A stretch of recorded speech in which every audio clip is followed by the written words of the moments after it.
So I don't know that I'm on. Okay, hello, good evening, and welcome to this edition of the program. Today we have a lot to talk about, especially for our individual bond holders and all of that. We have to discuss that matter, shouldn't we? It's a big problem. We do not like when Ghanaians feel that they have been shortchanged by their government. So tonight we're going to have a conversation about that. We're going to put questions to the Attorney General. We've already done that. We had an interview with him this afternoon about the individual bond holders. What is the matter? Are they going to get their money? Are they going to lose their money? Now we put the question to the Attorney General because the individual bond holders are referencing a document that he purportedly sent to the government, and they are saying that in that document the Attorney General said that they will get their money. So we will show you what the Attorney General said when we put the questions to him. But the big story in Ghana today is that as a result of the debt exchange program, which the Ministry of Finance is leading as part of the IMF negotiations to give Ghana an IMF program that will hopefully give Ghana $3 billion to the ailing economy to help it to bounce back and to help it to get back into productivity. The government has decided that it needs to reschedule some bond payments. It needs to reschedule general debt payment. In the circumstance, it has outlined some categories of people who government holds their money and said that they will not be getting any interest in 2023, etc. The full document is available. But the big story is that government initially included many categories, especially pension fund holders. It was reported that government has now exempted pension fund holders, and so they were fine.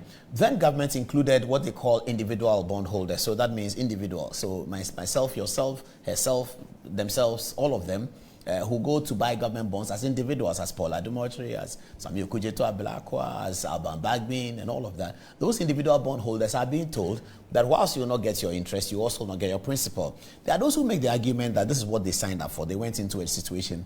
But the other side of the argument is that it's about government, and government must be seen to be empathetic to people, especially when it has to do with livelihood. So tonight we'll begin a conversation about that and show you the details. But first, we had to go to the government lawyer and ask him that, Mr. Government Lawyer, can the government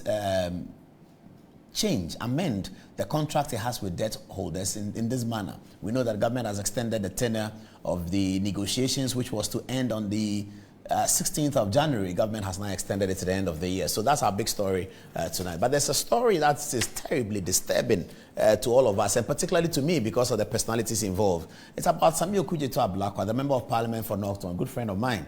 Reverend Kusibo is a man that I terribly respect. And that's a very concerning story to me. So I'm going to go on the touch screen and show you, viewers, what the two men are saying. I have to state that I sincerely hope that Ablakwa is wrong on this matter. I sincerely hope so. Because the allegations that he's putting out are wild. I take him very seriously. He's one of the MPs that I take seriously, himself and Sam George and others. I take them seriously.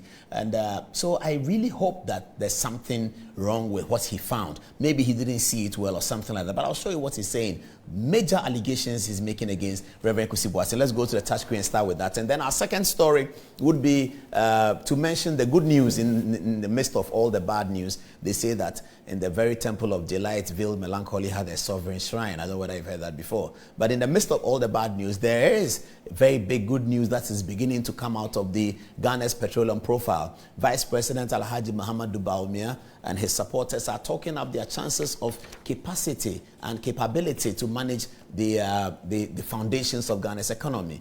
The Vice President has been talking about oil for gold instead of oil for dollars. And it appears that he succeeded with that, and the first consignment is here. We'll give you the details about that, and we'll play you a 9-minute video of the Vice President talking about this. After that, we'll take you straight to the Attorney General's office, where he spoke to us first about the debt exchange program. And then we ask him questions about his views on the bill before Parliament relating to the lesbians, gays, homosexual, bisexual, transgender, and all of that. The gay bill before Parliament. What is his view on the matter? He told us that as well. And then we also asked the Attorney General political questions about Break the Eight. Is he interested in something relating to Break the Eight? Does he want to be presidential candidate or running mate? He spent quite a bit of time telling us about the MPP's chances of breaking the eight. He added a new dimension that many people have not heard, and I had not heard it before. He said, whilst the NPP is trying to do a novel thing, which has never happened, which is to break the 8, he says the NDC is also trying to do the same thing. They are trying to do something that's never happened. They are seeking to return a former president to power. That's also breaking something. That's what he said. He felt that if the NPP put their act together, they have a better chance of breaking the 8 than for the NDC to break the tradition to bring back a former president. So that's interesting coming up. Don't miss that one. All of that is coming up now. Let's go to the touch screen now. Let's start with the bad news first. And it's Samuel Kudeto Ablakwa, who is complaining about something. It's very, very, very worrying. It's very worrying, as I said, because Reverend Kusi Boateng is a gentleman that I terribly respect. And Samuel Kudeto is an MP that I take very seriously as well. Now, these are two men here. This is Samuel Kudeto Ablakwa, this is Reverend Kusi Boateng. And those of you who were listening to OB's show on Asempa this afternoon where Samuel Kudeto was talking, and I was listening to it throughout the day, even when we were doing the production, I kept an ear on that because it's a very, very disturbing story to all of us. Let's go into the details. And for now, the matter is before Shraj, and I'm happy that in his response, Reverend Kusi Boateng accepted and welcomed the challenge that Okujeto is sending him to the Commission for Human Rights and Administrative Justice, and he tells all of us that he will be able to establish his own innocence. I pray to God and I sincerely hope that Samuel Okujeto Ablakwa is wrong on this matter, even though I take him very seriously because the allegations that he's raising are dastardly. Let's look at them right now. Okay, so let's put Ablakwa's statement on the screen. Let's go through the statements Ablakwa. It's about the National Cathedral, and you know that I'm a cathedral fundamentalist. I've always said that. I'm still a cathedral fundamentalist. Ablakwa is suggesting that behind the cathedral, some people have been doing things that speak towards corruption, etc., etc. We cannot have corruption around the National Cathedral of all places, isn't it? Okay, so let's look at the details of what he says. I read. The Northern MP, Honorable Ablakwa, has accused the Secretary of the Board of Trustees of the National Cathedral, Reverend Kusi Boateng, of the following. Okay, the allegation number 1, and we've summarized it here. Alleged fraudulent ownership of JNS Talent Company. Okay, it says that one JNS Talent Company, which Mr. Ablakwa alleges has no history of construction, received 2.6 million Ghana cedis from the National Cathedral Secretariat. He further alleges that Reverend Kusi Boateng owns this company. So what's Ablakwa saying? He's saying that as secretary to the National Cathedral project, Reverend Kusi Boateng received to himself 2.6 million Ghana cedis from the National Cathedral Secretariat. Okay, we don't know whether that's true or not, but we can get into the details and find out more. Allegation number 2, the alleged use of multiple passports. Now, this is the most disturbing part, the alleged use of multiple passports. The other day when my friend, what's his name again, Vomaho changed his name, I came here and I was complaining about it, that you are one time Oliver Baker this and then your names change. And I was saying about myself that I've kept the same name from class 1 up until now. It's the same name. Paul Adumoche is the only name I have. So when people are mixing their names and changing their names, you have to be suspicious of them, especially if they are presenting it publicly. When they come into public life, the name you used to know them by changes. So I've made that point already. Ablakwa is alleging that against my friend Reverend Kusi Boateng. It's very, very disturbing. He says that Reverend Kusi Boateng uses 2 passports. A normal and a diplomatic one, which is normal for many people anyway, which bear the name Kwabena Edujemfi. This name was not on the incorporation documents of the cathedral. So he says that when the cathedral was being incorporated, Reverend Kusi Boateng, presenting himself as the owner of the TNS company, used a different name to present himself in that regard. The last allegation is as follows. That when the National Cathedral of Ghana was being incorporated on the 19th of July 2019, Reverend Victor Kusi Boateng used his driving license for the registration. The said driving license bears the name Boateng Victor Kusi. Oh, but is it not the same? So Victor Kusi Boateng and Boateng Victor Kusi, that's the same, isn't it? Viewers, you can send me your text messages and then let's discuss this matter because I take a personal interest in this. Very, very disturbing, isn't it? Okay, so no, let's analyze this again. So Reverend Victor Kusi Boateng, and this one is Boateng. So Boateng cancels out Boateng, Victor cancels out Victor, and Kusi cancels out Kusi. So it's really the same name. One is arranged as Victor Kusi Boateng, and the other one is Boateng Victor Kusi. There are no compound names in there, so I'm guessing that's not a problem. But let's go on. It says, with different dates of birth captured. That's where the problem is. As 0709-1971, making him 2 years younger than what is presented in the Kwabena Edu Jemfi passport. I don't like that one bit. I don't like that one bit. And I sincerely hope that this is not correct. I don't like that one bit. But I'm happy that Reverend Kwesi Boateng has accepted the challenge to explain these matters and even threaten legal action. So that's the end of the allegations raised. So the main focus of the allegation is not even the rearrangement of names, but it is about the change of date of birth. So that if the date of birth is the same, then that's okay. But the change of date of birth. Okay, let's get down and see what Reverend Kwesi Boateng said, how he responded to this allegation. Let's get there very quickly. If you can put that on the screen for us to look at. It's very, very disturbing for us. So yes, so that's the document signed by Reverend Kwesi Boateng. And it's on, I believe, his own letterhead. It's 16 January 2023, and it says regarding the National Cathedral, allegations of corruption, conflict of interest, and dual identity against Reverend Kwesi Boateng. Okay, this is what he says. He says, I have taken note of some defamatory publications, and I'm happy that he's calling it defamatory. Can you put it on the screen for viewers to see, please? Yes, okay. It says, I have taken note of some defamatory publications and allegations made against my person by Samuel Okujeto Ablakwa, MP for North Tongue. I am, he says, also informed that Mr. Ablakwa has petitioned the Commissioner of Human Rights and Administrative Justice to investigate the said allegations that he has leveled against me. He goes on. He says, I wish to assure the general public that the statements made by Mr. Ablakwa are a twisted narration of events to pursue a malicious political agenda. I like that. I like when he says that, because it has to be that. I mean, if it's not that, and that's really disturbing for a man of God of his stature to be facing allegations of fraudulent misrepresentation, and purported forgery to deceive the general public and to benefit from public funds. That's not an allegation that we should be leveling against a man of God. And Reverend Kwesi Boateng, I can vouch for him. I mean, you don't have to take my vouching for him, I'm not God, but I can vouch for him that he's a great man. He was on the show here. We spoke about National Cathedral, and people in Kumasi testified to his abilities and his closeness to God and his spiritual sanctity. So when these allegations are leveled against him, it's particularly worrying. I have to state again that I have a bias in this matter. I sincerely hope that Samuel Okujeto is wrong. But let's go on. It says, Mr. Ablakwa, a twisted narration of events to pursue a malicious political agenda.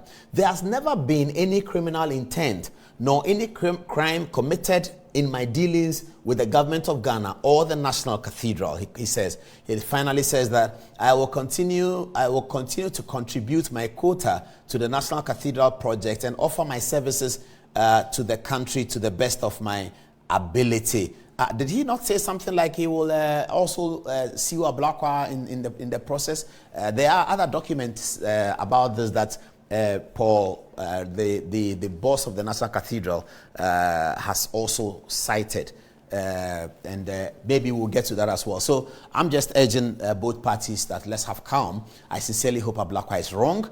I don't know whether he's wrong, but I sincerely hope that Reverend Kwesi Boateng is right. That's what I have to say about the National Cathedral. We have some videos of the National Cathedral. Let them show it, and then I can run through it. But today is not a very good day because of this allegation. It's a very, very bad story. It's a story that, so there is the National Cathedral, something that I support fundamentally, that Ghana should be able to build it, whether with public funds or with private funds. It's something that the country spiritually needs. This is the area that has been delineated for the National Cathedral. This is a 3D of how it will look like. This is a 5,000-seater where we will be hopefully inaugurating the President of the Republic when it comes 7 January 2025, it should be ready for the inauguration of the president. These are all the tractors working over there. There's been a lot of controversy about the money, about the architect, Sir David Adjaye, who recently spoke about it, and now this allegation being made against Reverend Kwesi Boateng. There's been a lot of conflict over this National Cathedral matter. What does it mean? For some people who are spiritual, they talk about Tobias and all of those who opposed the building of the cathedral in the time of Nehemiah, and they say that there are some of them, they are modern day. This is how beautiful the cathedral will look. It's not just a cathedral, a place for worship or a place for church, but it's a whole enclave that is going to support our tourism industries, a whole enclave that is going to give us a presidential tour like you have in Washington, D.C., where on the inauguration of the president, he does a presidential tour. He goes through the House of Parliament and he goes through all of those places. And that's what people are planning will happen in Ghana. I am a fundamental supporter of the establishment of a national cathedral to the glory of God, and also to change the spiritual positioning of our country for the future. This is what the National Cathedral will look like. Now, though, these allegations are coming. A lot of allegations have come that we have not spoken about because the allegations that, of course, need to be investigated. But this particular one is warring against no less a person than Reverend Kwesi Boateng. So that's the area that has been heavily dug in the North Ridge area where judges used to live. Those judges have been relocated into bungalows. All of that was part of the concern. But the cathedral is going on, and as I keep saying, I am a fundamentalist supporter of the cathedral. I say very good luck to Reverend Kwesi Boateng in presenting his defense. Nonetheless, this one is very, very worrying. That's our first story for today, and we're moving on to the next one, where Alhaji Mahamudu Bawumia, the vice president, decided to set up something which he seems to have succeeded. I'll show you the video or perhaps maybe we should watch the video first of what he said he was going to do, and then we will come to what he has been able to do. I think that's a better way to put it, better way to arrange it for our viewers to understand. Let's first show the viewers the video of what Dr. Bawumia promised to do. And today, the report coming in is that he has been able to achieve that. So we will tell you what he has achieved. Dr. Bawumia was concerned about the dollar issue. Of course, a lot of people have been teasing him that he said that in opposition, he said when the economy is run on propaganda, the exchange rate will expose you. At the end of last year, when the exchange rate ran through the roof, everybody was pointing to Dr. Bawumia. Having been in government, I believe that he has seen multiple dimensions of how the exchange rate suffers. But that's what governments do. He has come out with a solution. His solution was that the main sufferer of the exchange rates is the request for dollars, the demand for dollars by the government itself to import petroleum products for the people of Ghana. Petroleum products are imported for our consumption and is also imported to run our electricity establishments. So our electricity institutions and our electricity infrastructure is run on fuel. So government imports fuel to buy. The government has to find the dollars to do that. They believe that as government is finding dollars, as contractors are finding the dollars, you know that many road constructions are going on across the country. All of these contractors are looking for dollars to import clinker to do cement for the roads. So there's a lot of pressure on the dollar. And that's how come perhaps the dollar is behaving the way it is. So Dr. Bawumia says, I have a solution. Now my solution is that government is going to remove itself from the market, from looking for dollars to import petroleum goods. Government is going to buy gold from the local markets in cedis and use that to trade, to do a barter trade with the people who have oil. This is how Dr. Bawumia put it. It's a 9-minute video. Let's listen to it. We'll come and see what he's done. And then after that, we will go to the Attorney General speaking on the debt exchange. Here is Dr. Bawumia talking. Beyond the IMF, however, we have to look for fundamental solutions to some of our problems. As our foreign exchange reserves have declined, the depreciation of the cedi, as I have noted, has accelerated. A major source of cedi depreciation has been the demand for foreign exchange to finance the import of oil products. In fact, our import of oil products is around $3 billion annually. Persistent cedi depreciation increases the cost of living with higher prices for fuel, transportation, utilities, food, and so on. Many governments, including ours, are facing a very difficult economic crisis that requires solutions that must come out of the box. How do we stop the depreciation? How do we stop the persistent increases in the prices of fuel and utility? We have been thinking about this long and hard. When you think about it, ladies and gentlemen, the challenge that we face is a limited access to foreign exchange, as our foreign exchange reserves have depleted and the demand has not fallen, but the demand has been relatively steady for that lower foreign exchange reserves. And so the demand exceeds the supply, and then you have depreciation. So the thinking that we said, okay, how do we get in more foreign exchange reserves for the country to be able to stem this gap between the demand and the supply. One of the things that occurred to us, and to me, was why aren't we able to accumulate reserves in terms of gold? We have focused on accumulating reserves over the years in terms of US dollars and other currencies. But gold is a foreign exchange reserve. And the unique feature of gold is that we are endowed with gold. We produce gold in Ghana, which means you don't have to export gold to earn that foreign exchange. You have to export cocoa, you have to export timber and other goods, foods and so on, to earn the foreign exchange. With gold, immediately you dig it up, it is foreign exchange. Yeah, so you are essentially digging up foreign exchange. So I said, let me check how much gold we have accumulated in Ghana thus far. And when you look at the data between independence and 2021, we had accumulated just 8 tons of gold. 8 tons. We are one of the largest gold-producing countries in the world. But we had accumulated 8 tons. When I looked at the United States, they have over 8,000 tons. The IMF, many other countries in Europe are dealing with gold reserves of over 2,000 tons. And we have 8 tons of gold. We proceeded to say the Bank of Ghana, we suggested to the central bank to begin a gold purchase program, systematically to build up our reserves in gold. And the gold program started last year, and it is proceeding quite well. But to address this fundamental challenge that we all face of the persistent depreciation and its impact on fuel, in utility prices, food, and so on, government has opted to implement a policy of using our gold to buy oil products. That is something new, and it is the barter of sustainably mined gold for oil. And this is one of the most important economic policy changes in Ghana since independence.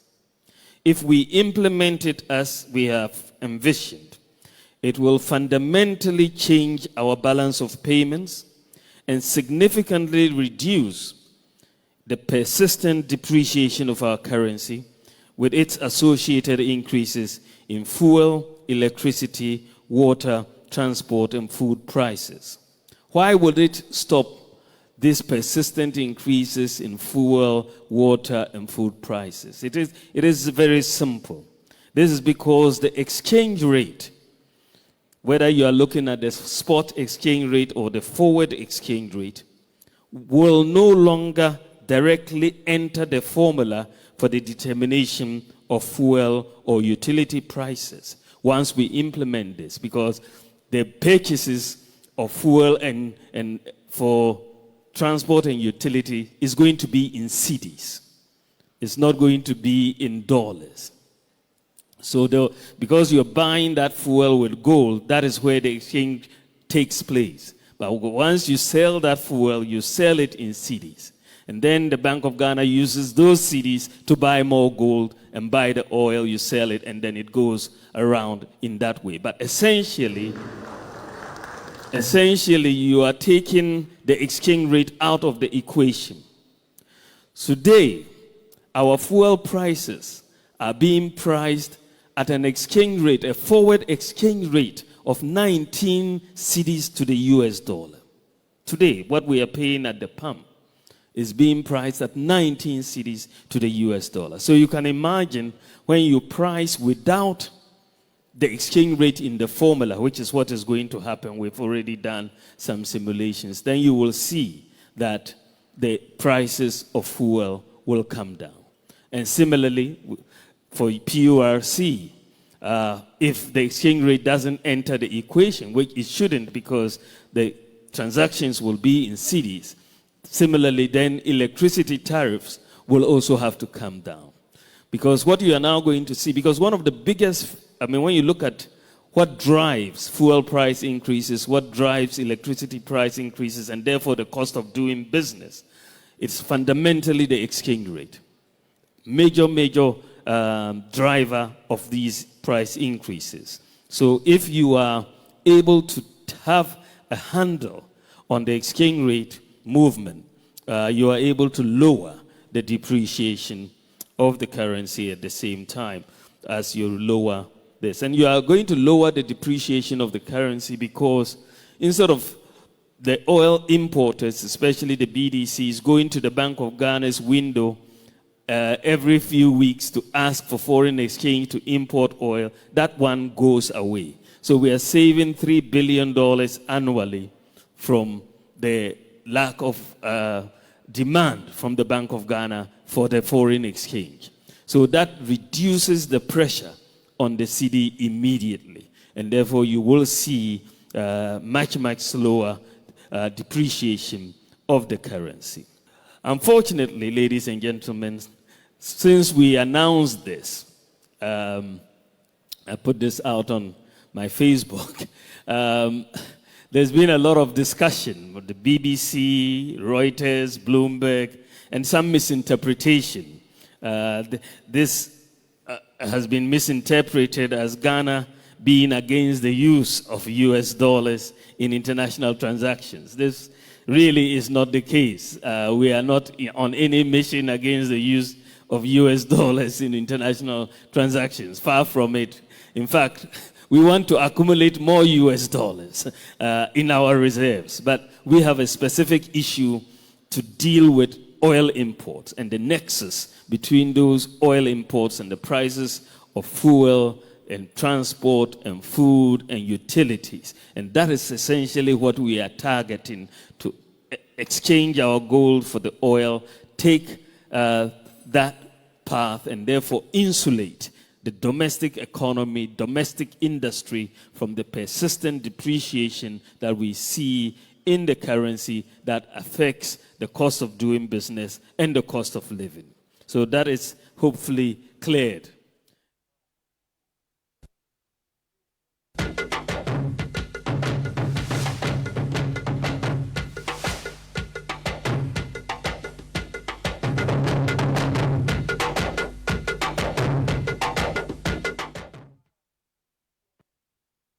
So that's Dr. Bawumia. The texts have started coming. Let's take a short 2-minute break, and then we come back and continue what has actually happened right now, and then we go to the Attorney General. 2 minutes break. We'll be right back.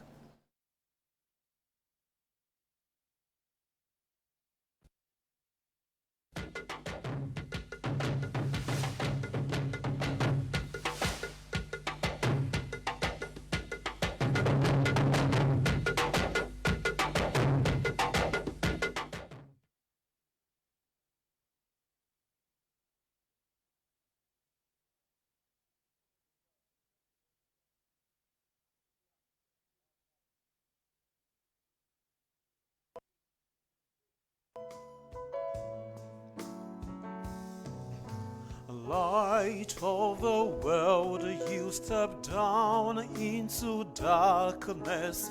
Open my eyes, let me see beauty that makes this heart adore you. Hope of a life spent in you. Light of the world, you step down into darkness.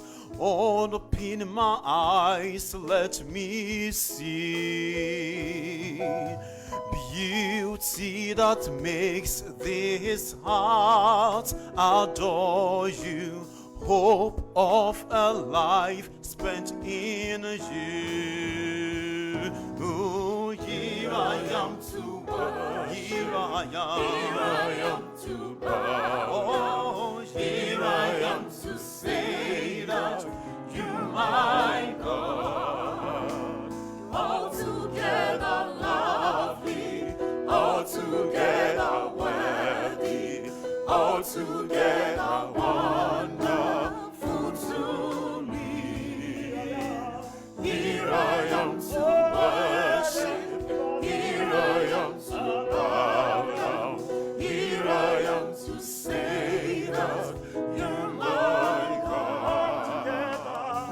all together lovely, all together worthy, all together wonderful to me.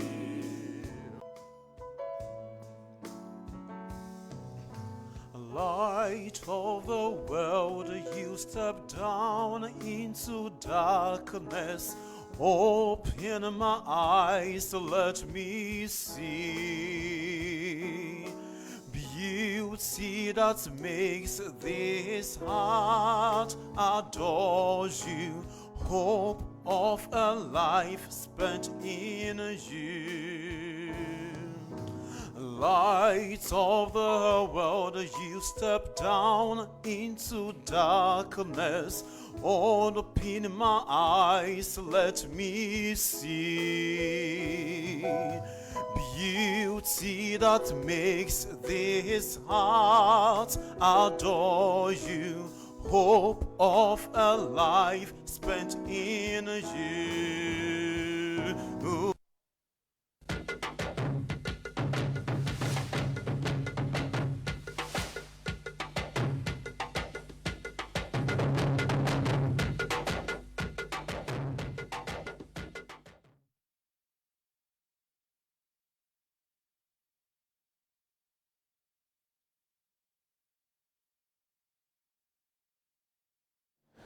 All right, so welcome back to the show. So you heard Dr. Bawumia speaking, and now the story is that the first one has come. Okay, so let me read it to you from my phone. Sorry, we couldn't put it on the touch screen. It says that the first consignment of a gold swap for oil has reportedly berthed at Tema and been piped into the tank bank for bust. 40 million United States dollars has been saved in foreign reserves and in the forex market. The move will show up the strength of the cedi. And then passion for innovation and creative solutions, excellent leadership. That's what they say. Kudos to Alhaji Muhammadu Bawumia. So the Bawumia's oil for gold, gold for oil, the first one has come, and they say that that one has saved the government $40 million. Bank of Ghana does not need to find $40 million, which would have found to import petroleum. That first consignment has come. Let's keep monitoring and keep an eye on that space. But we have to commend Dr. Bawumia for an innovative way of leading the country. In this country, we can't find many of our leaders doing things, as I keep saying, that was not there before they became leaders. People become presidents, they do their best. President Godfred did excellent, other president did well, but we don't find often where a president can add an innovation. If we were adding innovations every decade since the 1960s, perhaps by now our country will have a different profile. Nonetheless, this has happened. Anyway, let's get to our big story now. So the individual bondholders, and we all are very sympathetic to their cause, and we agree that government must be empathetic to their cause. Now, those people who invested in government bonds as individuals are being told that they cannot get their money. Well, they cannot get any interest for this year. Not just that, the story gets worse for them, because in the continuing years, they are going to get just a percentage of their main, how do they call that, the principal, a percentage of their principal going all the way to 2038. That doesn't look like a great story, and there's been a lot of discussion about it. Some people have politicized this, which you have to give them the right to do so, but the government must be able to respond in a way that shows that they are a government listening and they have the robust elasticity to be able to deal with all this. We believe in the abilities of Dr. Bawumia and others to be able to achieve this, but that's not the point today. The point today is that Ghanaians are concerned that their money may not return to their pockets, and they are worried about it. And we are worried if people who are Ghanaians who watch our program and watch our program for insights and watch our program for government discussions think that we are not paying attention to their problem. It's a major problem. I have friends who have called me about this, and tonight one of our social media people is looking at their platform, the Debt Exchange People platform, who are watching the program, and they are going to be responding to us. So let's go to the Attorney General's office and talk about this. Before I ask him about the debt exchange, though, I welcomed him to his office as Attorney General and congratulated him for ascending to the Attorney General's office as Ghana's youngest Attorney General since independence. Godfred welcomed us to his office today, and in this video that you're going to see, he talked about the debt exchange program. What is his opinion about it? Can government keep the money or not? Here's the tape. Honorable Attorney General, congratulations. You are the youngest Attorney General in the history of Ghana, and you started this job 2 years ago, isn't it? Must have been challenging. Well, definitely. it is challenging in view of the constitutional mandates of the Attorney General. The Attorney General is the protector of the public interest, and that, of course, places the onerous duty of ensuring that whatever is right for ensuring sound administration of justice is secured. And because you see the Attorney General is placed in a situation where he's a principal legal advisor to the government, is constitutionally designated as a defender or the defendant in all civil proceedings against the state. He is also responsible, solely vested with prosecutorial authority in the Republic. So clearly, I mean, this places the Attorney General right at the heart of government, and his functions are no doubt crucial to the sustenance of good governance, sound administration of justice, rule of law, and what have you. Of course, armed with the equipment, relevant equipment, as I would say, by the Most High Lord Almighty, we always overcome the challenges. Is it true that all successful lawyers, when people start practicing law and they are successful, they either want to be Attorney General or Chief Justice? So the history is long. Joe Reindorf, Akufo-Addo, Joe Gate, Ayub Kreotu, Betty Moldridrisu, Martin Amidu. Yeah. Did you start thinking at the time you started practicing and seeing some success that maybe one day I want to be Attorney General? I mean, first and foremost, the Attorney General, no doubt, is the leader of the bar. So if you're a member of the bar, no doubt, you would aspire to be the leader of the bar. Of course, in terms of the dispensation of justice, the Chief Justice is also the ultimate in terms of justice delivery. So these two positions, no doubt, are at the very top. At the bar, the Attorney General is the leader, and on the bench, the Chief Justice is the leader. So yes, it's natural for one to aspire to be like that. Of course, I found myself on the path of conducting many cases of public importance, public interest, and all, when I was in the law firm of Akufo-Addo Co. And I think somehow, I mean, at every stage, I must say, at every stage of my appointment, either as Deputy Attorney General or as Attorney General, somehow the President, in all humility, said, well, you earned it. So perhaps, maybe, my line of practice got me into this position. And of course, I also had the aspiration right from the beginning. So let's talk about the role that of Attorney General that you talked about as a defender of the public, defender of rights. Right. People say their monies have been locked up in what the government calls debt exchange program. Right. They are referring to a certain advice that you gave, that you have told the government to pay them their money. Can you give us the context of that advice that you've given? That they say, that Attorney General says it's illegal for governments to hold our money for individual bondholders. They say they want their money. They say government says they cannot give them their money in the budget. But they say the Attorney General says that government should give us our money. What is the context? Well, I think the context is that the opinion was delivered on the strength of a request by the Minister of Finance. And I found it quite interesting that the Minister of Finance is a request for such an opinion, because in their letter, they actually recognize the fact that various options that would be explored, possibly explored by them, may encounter some legal challenges. So one option was recourse to executive action by the government exercising, or the president exercising powers under Article 31 of the Constitution, or perhaps Article 21 of the Constitution, which relates to curtailment to the rights of persons, to impose such a measure on the bondholders. And they themselves recognize that it may be fraught with some challenges. Another option was also by the Minister for Finance exercising his powers to enact a subsidiary legislation, some kind of constitutional instrument or an ally to regulate the bondholders and all. And they felt that that was quite onerous and it would require my opinion on it. And then, of course, they also explored the question whether a voluntary engagement to the bondholders would also serve the end that was required. And then they actually also explored the question whether Parliament could also be prayed to exercise the legislative powers to enact legislation to curtail the rights of bondholders. And so I delivered an opinion in respect of all the issues.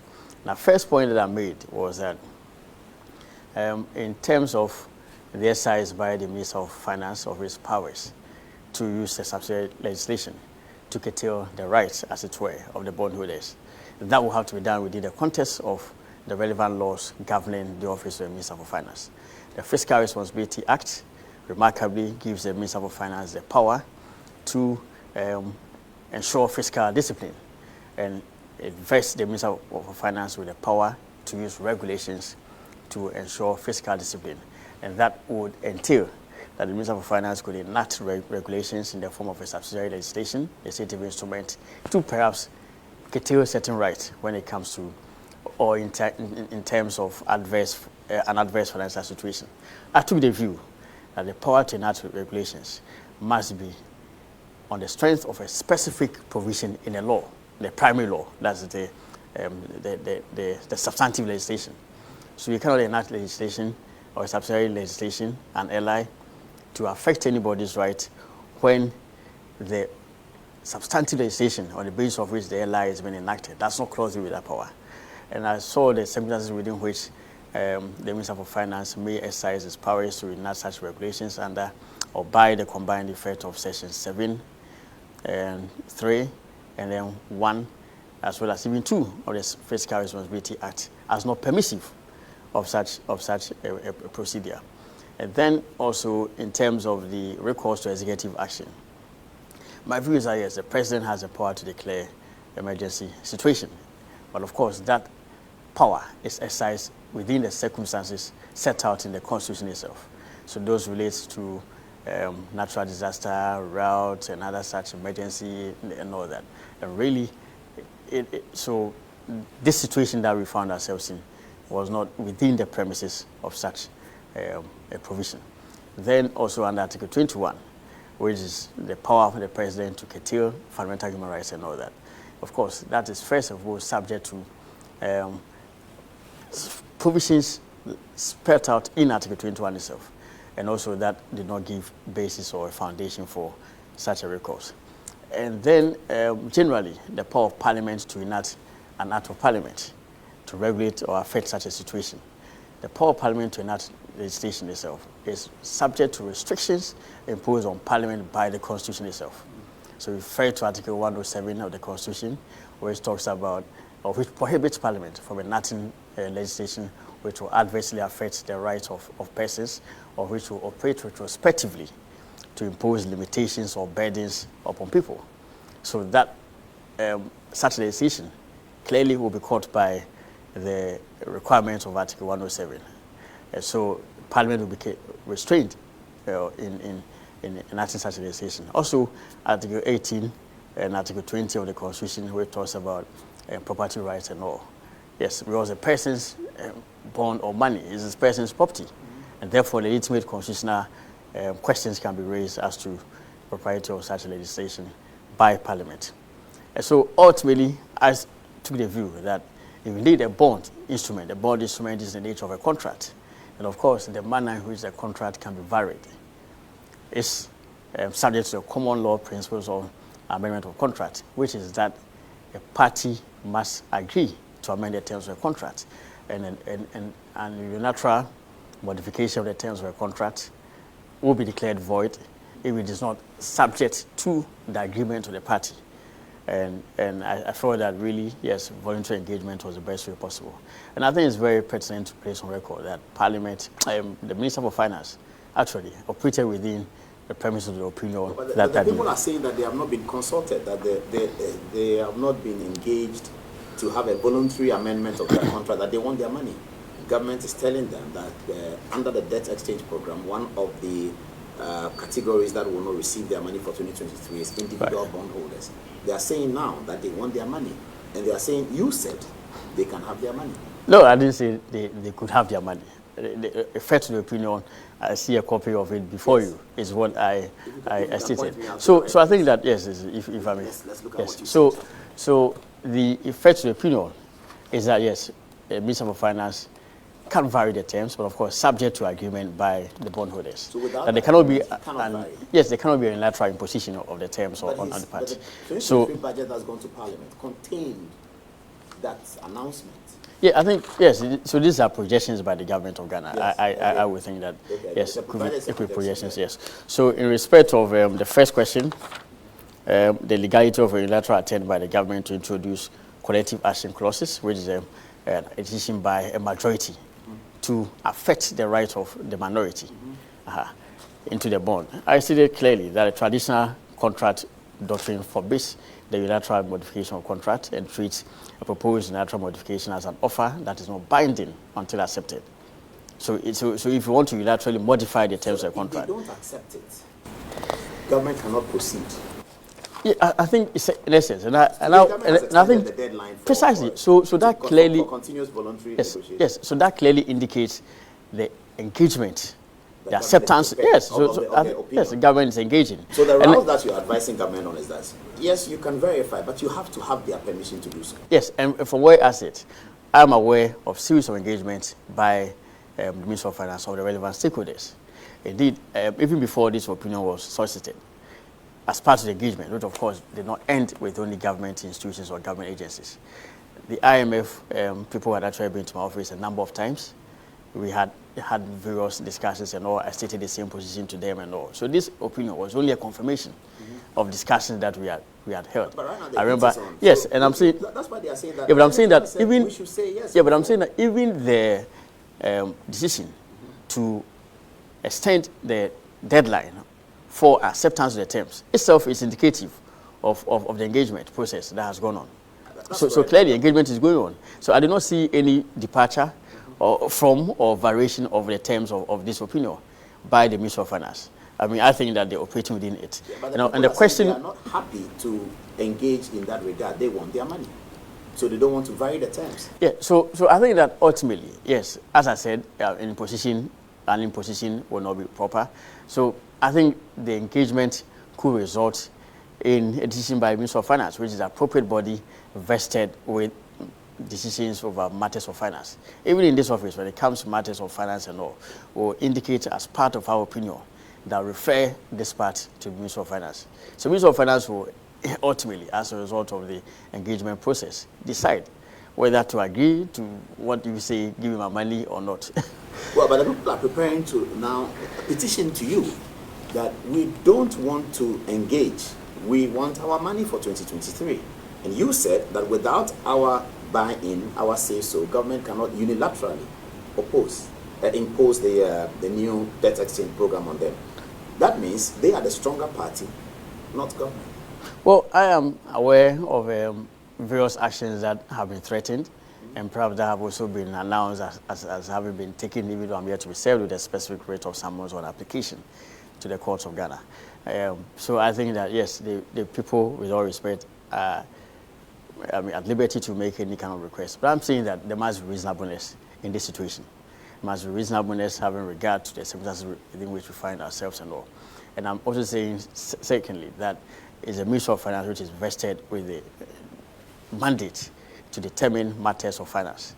So, yes, whether Ministry of Finance will agree to the request for the individual bondholders to be excluded or not is one for the Minister for Finance. But you would urge the individual bondholders to be what, patriotic at this stage? Yeah, I would say cooperation. I think this, and that's one thing that I've always wanted to make one point out.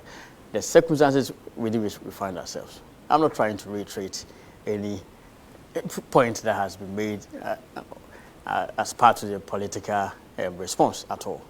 But indeed and in fact, globally, all these hardships and circumstances are attributable primarily to the limitations that were imposed on the world by the COVID-19 situation. I was in the United Kingdom when the erstwhile Prime Minister of the United Kingdom took office, Liz Truss, in September. And remarkably, she cited two factors as responsible for the economic challenges of the United Kingdom. And those two factors, it's worthy to note, are the COVID-19 situation and the results of the Russia-Ukraine conflict. And I found it quite remarkable because we were in Ghana, I had just come from, traveled from Ghana to the United Kingdom on some official program, and then the swearing in of the new, the assumption of office of the new Prime Minister happened. And of course, we all took an interest in it. And I listened to the speech live. And I found it quite remarkable that she, in the United Kingdom, will be citing these two major factors. And this is a factor that was roundly accepted by the people of the United Kingdom and all. So how much more an economy as fragile as Ghana's? So I think it cannot really be some kind of political response on the part of the government when these two factors are cited for the circumstances within which we find ourselves. Yes, the war in Russia and Ukraine may seem far, but the effect really felt here. And I think we must all cooperate and at this time see if it's possible for us to come along. We come along as much as possible. And I trust this government, of course, to come up with the right economic solutions to the problem.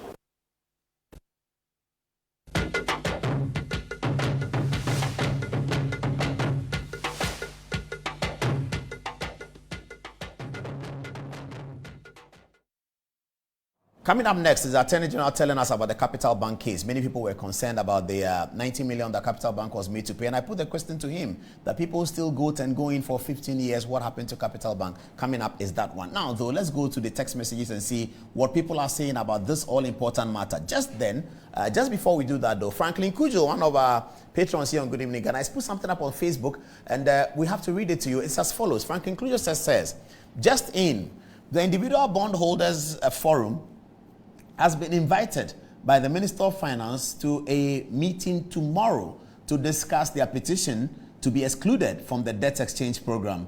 He says we'll update you. We are happy with that. Franklin Kujo of Imani, Ghana, one of our good patrons here on Good Evening Ghana, is putting it up. Let's put it up and read it again. So that's in addition to what Godfred is saying. And that may be, as Godfred said, the Minister of Finance, in keeping with the advice of the Attorney General. Put it up again and let me have a look at it. It says that the Individual Bondholders Forum has been invited by the Minister of Finance to a meeting tomorrow to discuss the petition to exclude to be excluded from the debt exchange program. We'll update you on that. So hopefully a meeting is going to occur tomorrow. We hope that peace will prevail after the meeting, because individual bondholders must either be convinced by government, as the Attorney General said, to be patriotic and go along with the debt exchange program, or their legitimate earnings must be given to them by the government that serves them, isn't it? By the government that serves them. I like to repeat that. By the government that serves them. And tonight we have one of our Facebookers looking at the individual bondholders platform, and they have been commenting on what we are doing, and we'll be hearing what the comments that they have. Now, though, let's start from the general comments from Ghanaians about this. Mikhail, what are people saying? Right. Give me that. Apologies. So, Kumankama in Team Sapon says, I salute you, Honorable Attorney General, for the good work you're doing for Mother Ghana. Alidu Umar, watching us from the University of Education, Winnipeg, says, Paul, this our current Attorney General is doing a fantastic job for Mother Ghana, because he's able to defend many of the Adodankwa government's mess in terms of legal perspective. In fact, Godfred is the law, and the law is Godfred, nothing less and nothing more, period. Returning to more general issues, Joe Dakota from Esikado Ketan says, indeed, Dr. Baumia has proven that when it comes to the management of the complex business of the economy, he is second to none. No wonder he is the NDC's greatest nightmare. Morris from Wasa Akropong says, God bless Dr. Baumia for this initiative. Visionary leaders think outside the box. He continues, hashtag next to lead. Abduzati, watching us from Bolgatanga, says, at this crucial moment, and developing country like Ghana, we need an innovative and wide-minded leader like Dr. Mahmoud Baumia. I quote Dr. Okoboy that once said, the VEEP is an individual asset to this country of ours. Indeed it is, and must be grateful for that. The first consignment is in, and we are looking forward to having much more. My regards to the Upper East Regional Women's Organizer, Mrs. Ayamba Georgina. Now to you, Karen. Let's see what you have. Thank you. Okay, so from Nana Kwejo, he says, Ghana has been mining gold for more than 400 years and still has gold in abundance. The Bank of Ghana should continue to purchase more gold to shore up our reserves in order to buy more oil. Honestly speaking, Ghana is blessed to have a very intelligent, brilliant vice president who has set a standard no vice president in the years to come or before him ever catch up. DMB is a gem and genius. From Felix Apia, he says, some regimes came where we only heard and knew the president. This is the first time we have had a vibrant vice president who has made the office of the vice president useful and meaningful. Xavier Noble says, hallelujah, our vice president has introduced barter trade to save the depreciation of the cities. Ghana owns theory of cashless system. Of course, we are different. Paul, you are such a wonderful person. I really love your program. Good evening. Watching you live inside Danko in the Upper West region by Isahar Kujiga. Over to you. Okay, so Richard Asamoah says, why were things not well explained before? They could have used some of these platforms, and I believe it is too late for any explanation. I believe she's talking about the individual bondholders. Coming from Felix Appiah. Fantastic Attorney General, he knows his staff. Master Planner Junior Kintampo says, when it comes to economics, Dr. Alhaji Bawumia is undoubtedly the best in Africa and Ghana. He is a gift to this country, next to lead and best to lead. Greetings to Honorable Stephen in Team NPP National Chairman. Edward Dugbaja says, in Ghana, nobody uses 2 passports or 2 Ghana cards since we are using the biometric technology. I believe he's talking about Reverend Kusi Boateng's case. Kwekutre Karikari Apau says, Mr. Paul, the gold for oil will save Ghana some forex, but don't forget the foreign companies in Ghana are waiting steadily to consume and repatriate these same forex that the government is trying to save. At the end of the day, the economy will come back to square one, in my opinion, though. Yusuf Abdul Razak Gunu says, good evening, Mr. Paul. Watching you live from Savalugu. Kudos to Alhaji Bawumia for the good work he's doing to the country. Appreciation to you, Mr. Paul. Rolf Musa Meyaga says, at this juncture, DMB is the way forward for the NPP in the upcoming presidential primaries of the NPP. The NPP will rally behind His Excellency Dr. Mohamed Bawumia to lead us into the 2024 elections. This we will do for reasons similar to why we did it for Kufuor and Nana Addo. We are rallying behind Dr. Bawumia, not because he hails from here, but because he represents our best foot forward on all metrics going into 2024. Given who and what Dr. Bawumia represents in the NPP today, the party will rally behind him. Dr. Bawumia is today the most popular NPP politician after Nana Addo, coming from Raf Musa. Lastly, from Abdullah Abdul Razak, DMB has raised the bar and others are trying so hard to catch up with him. He is a consummate politician, a genius, and an adventurous person, and next to lead. Over to you, Yolanda. Yes, so Yolanda is going to read from the bondholders platform. And we have an acknowledgement from Franklin Kujo, who says that he's watching. Thank you very much, Franklin. We sincerely hope that individual bondholders will get their money. People's money should not be lost. And should not be lost because of a program by the government that serves them. The government that serves them. So what are they saying? Okay, so responses have been generally slow, which is understandable considering the fact that these people are probably overwhelmed by all of the amount of information they are getting at any point in time. But from Kofi Sapon, what we get is, he says, the thinking now is how they will defend Ministry of Finance within the context of the AG's opinion. I sense we are in for a fight when we start litigating. He also continues. Paul equally did a summary afterwards to say the extension is Ministry of Finance listening to engage further on IBF folks. The proposal to pay 2% as coupon interest for 2023, other than the existing 0%, is one I have equally gotten wind of. So generally what is going on here is that they are discussing what the Attorney General has said because they didn't have access to that information. I will bring you more as and when they come. Thank you. All right, excellent. So she's going to keep an eye on the bondholders platform. Good evening to you, Senor Jose. We had a conversation 2 days ago, wasn't it? 2 days ago, I was abroad when my brother Senor called me and said, Charlie Paul, what are your people doing? Charlie, we need our money. I said, Senor, cool down, cool down. I agree with you that your money must be paid. I think that negotiations are going on. And he said, okay. And they are working themselves together. Tomorrow, they'll be meeting the Minister of Finance. We hope that peace will prevail. And they are going to continue to flag the Attorney General's opinion. Attorney General is advising Ministry of Finance that you cannot do that unilaterally. You have to engage with them. Now, let's go to the second file of the Attorney General as it's 20 minutes past 10 o'clock. The Attorney General was asked in this segment about the Capital Bank case. Now, the concern about many people was that there was a lot of hula baloo about Capital Bank. 620 million is a figure they mentioned. The Attorney General broke it down and explained to us why it may not be 620 million that the Capital Bank owed, which is what people thought. Okay, and then I asked him the question, why must the person steal a goat and go in for 15 years in jail? And then they say that business people, big people, rich people, they are said to have taken government money and they are just told to pay it back. that he answered that question, which is a question that has been agitating our minds. Later on tonight, he also spoke about LGBT. Here is the Attorney General on the Capital Bank case. Many Ghanaians who have been interested in the justice delivery system of my generation, people who are about 45 years here in this country, have continuously read in the newspapers, the Times, the Spectator, about somebody steals a goat, he's going in for 18 years, somebody steals something small, is going in for a long time, some people quarrel at Kotokoraba markets, they are in for 7 years. And the people following the Capital Bank case heard that the accused persons were allowed to pay substantial amount of money, I should say, and then they go off. 2 weeks after that, the Graphic published a story of a guy who had stolen a goat, 15 years in jail. Now, the comments under the online story had many people called out your name and said, Godfred is looking at this, and so rich people pay back and poor people go to jail. They said if you had allowed the guy to access the so-called plea bargaining, all those people online would have contributed to pay for this, and he would have gone back home. You preside over this. Is it a bad system?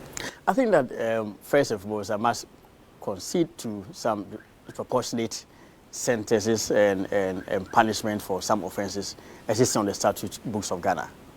I'm saying it's proportionate and inequitable punishment for some offences on the statute books of Ghana, because just last week, a situation came to our attention. A foreigner was attempting to smuggle gold out of the country, and there was an immediate need for us to bring the person into book. My examination of the Criminal Offences Act showed that the punishment for smuggling gold or diamond was actually death. And that's kill the person. Kill the person. Execute. Sitting on the statute books of Ghana. The criminal offences of no, it was an amendment. It was actually effected in the 1960s. And I think that was with regards to the context within which the nation was. In the 1960s, gold was a major commodity, cocoa, the same. So very serious punishment were actually levied against those who attempted to smuggle gold. And those laws still exist on the statute books of Ghana. And I think that ultimately there has to be a comprehensive review in order to ensure that such offences are scrapped off or taken off of the statute books of Ghana. So indeed, we have to then have recourse to other alternative punishment for the same offence, because the Minerals and Mining Act at 703 specified a lower sentence for smuggling gold. You cannot say that if a person smuggles gold. Indeed, the gold was just about 1.3 kilos. But you kill him. But you kill a person, and that the value of that amount of gold that was sought to be smuggled was only 1.2 million Ghana cedis or so. So does that warrant imposition of punishment of death on the person? No. I, as a Otchere, exercised my discretion and directed the DPP that though we have to have recourse to this other law, which also imposed a much lower sentence. So I think that when it comes to prosecution and determination of sentencing, a lot of factors are taken into account. Now, we are in a situation where there has been a strong advocacy for imposition of alternative sentences for various offences. And indeed, those alternative sentences for various offences are actually with regards to the object of the prosecution. So in respect of matters bordering on finance or financial crimes and all, the primary concern of the state, not just Ghana or Africa, but worldwide, is recovery of the loss in question. Of course, there might be some punishment at all. So in addition to the recovery of the loss, there's also certain disabilities placed in the way of the convict. So the person, of course, will be disabled from holding office. The person will be disabled from carrying himself or holding himself as a director in the company and all. That is a lifetime disability placed on the person. So.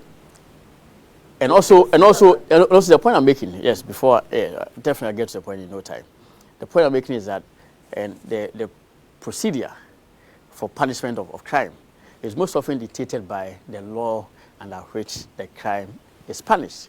So financial crime is partly regulated by Section 35 of the Courts Act, which stipulates that in matters bordering on economic loss to the state, an accused person, of course, with the consent or agreement of the state, may come by such a process which will result in the punishment of, the imposition of a penalty as well as compensation instead of, or in lieu of custodial sentence, to use the words of the statute, in lieu of custodial sentence.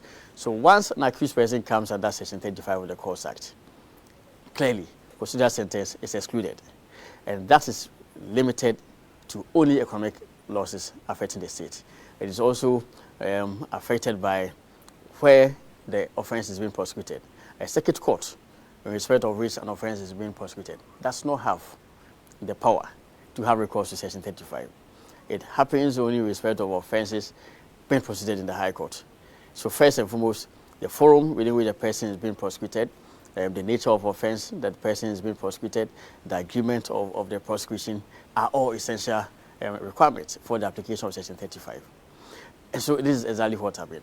And I think, and I'm saying that even citing this recent example of the Airbus scandal, the global Airbus scandal, you would note that there was actually recourse to an alternative means of punishment. And even in that Airbus scandal, the people actually escaped conviction. So it was actually in lieu of conviction, and they made good the sum and all. So if somebody steals a good, it's prosecuted under regular stealing. They don't take and hold on. cognizance of what he stole. Yes. No. Yes. If you steal a goat, if somebody comes and steal your goat, with all respect, it doesn't involve a economic loss to the state. So that analogy or that allusion, with all respect, does not apply. But that's high-handed, and that's what I'm saying, that there must be a federal reform of the law. Indeed, this office is actually leading the effort to amend the law by the introduction of an Alternative Sentencing Act. So that will come to that. So Sentencing Act. So part of my so my answer is in two folds.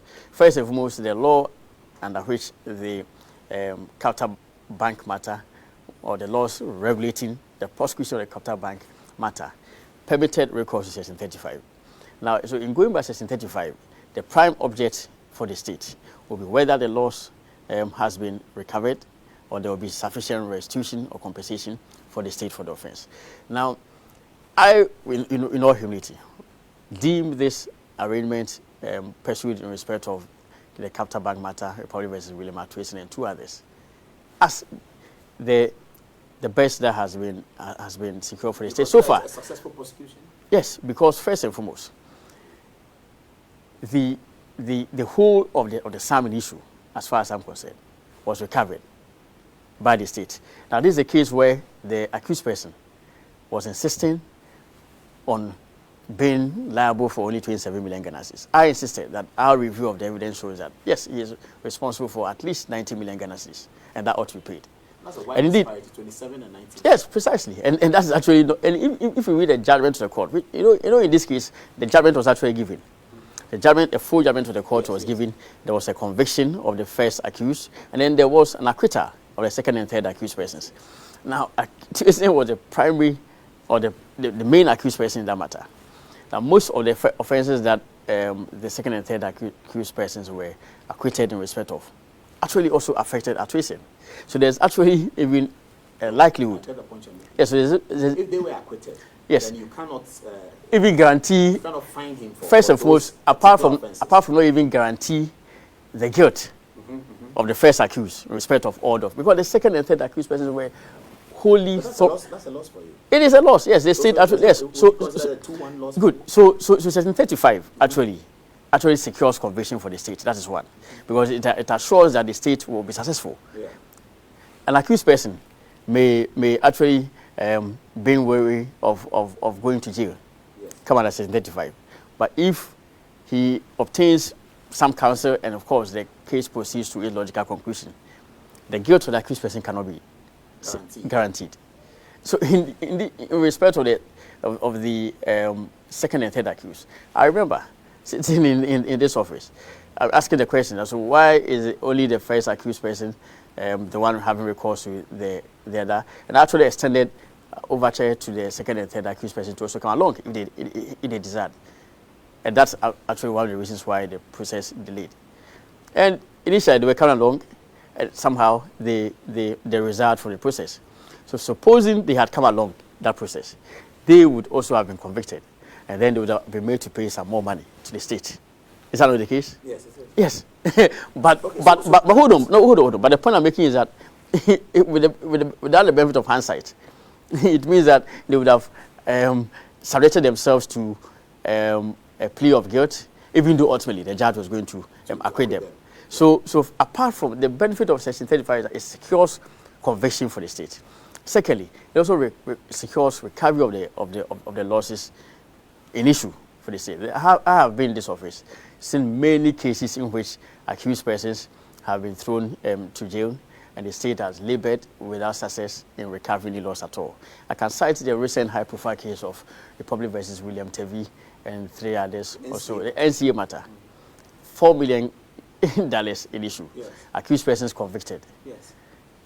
The question that we ought, how much has been recovered of that one? But Can you convict them? Yes, the court ordered custodial sentence. Yes. And also ask for money. Yeah, precisely. So there can be yes. The court there's a provision of the Criminal Offences Act, the Criminal Procedure Act. Punishing them twice. No, not at all, because you cannot enjoy the proceeds of your crime. The law. You put them in custodial sentence. Yeah, but that we can serve the term and then come and enjoy the proceeds of your crime. And indeed, that's what we are actually suffering in the NCA matter. We have not recovered even one cedi. You know, that's still because yes, it's our work. That's and yes, no, it's not our failure, because you see, the accused person, after having been convicted and thrown into jail, there's no a duty to even disclose any assets. It's up to the state, as you are saying, to go through the process of discovering his assets and auctioning him. And so far, the only asset that we've discovered of one accused person is the, with all respect, in the Savannah region of Ghana, and the value of that one is 150,000 Ghana cedis. That has just been presented by the Otchere. So I think that comes up. They've been sentenced for 4 years, which is about finishing now. So I think that come out of prison, would you then oblige them to help you to find their assets? There's no obligation. Yes, so it is. That's what I'm saying. So the value to Section 35 is one, securing of conviction for the state.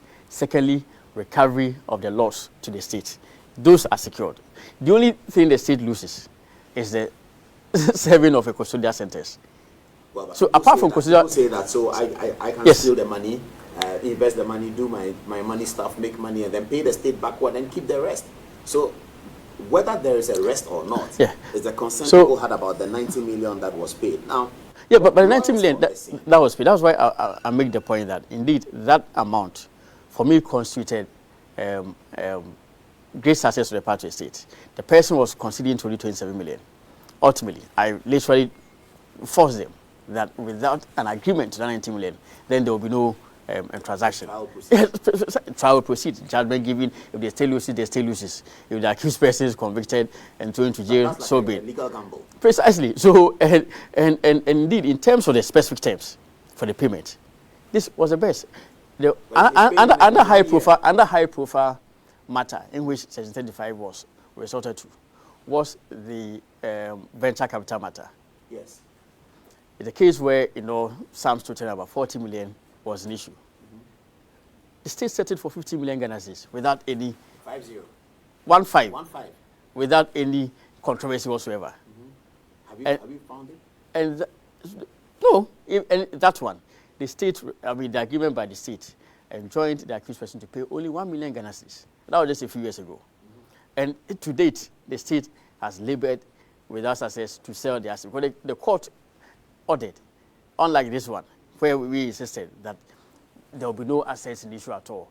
The accused person owes a duty entirely to pay 1/3 to present the money, and that is all. Because I have gone through all this process trying to sell assets in Woyome, so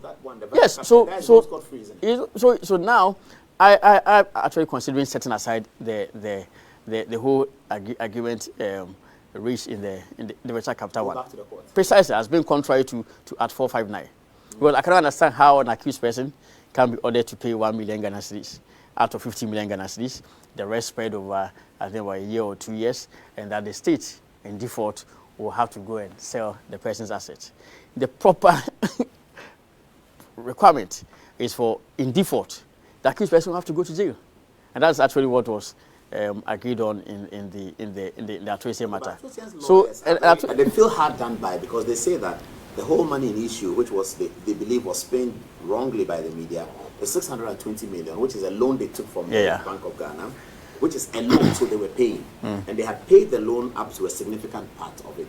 They take responsibility for the 27 million that was said to have been for some custom charges or something like that. No, it was finder's fee. Finder's fee, 27 million. They take responsibility for that. Yes. Now they say that beyond that, they can show you where all the 620 million is. A lot of them still with Bank of Ghana. Yeah. So they feel hard done by. Now you are saying to us that you managed to collect more than could have been reasonably earned from the case. Is that the point? Yeah, that's the point I'm making. I'm saying that also the sum 620 million is wrong. It's erroneous.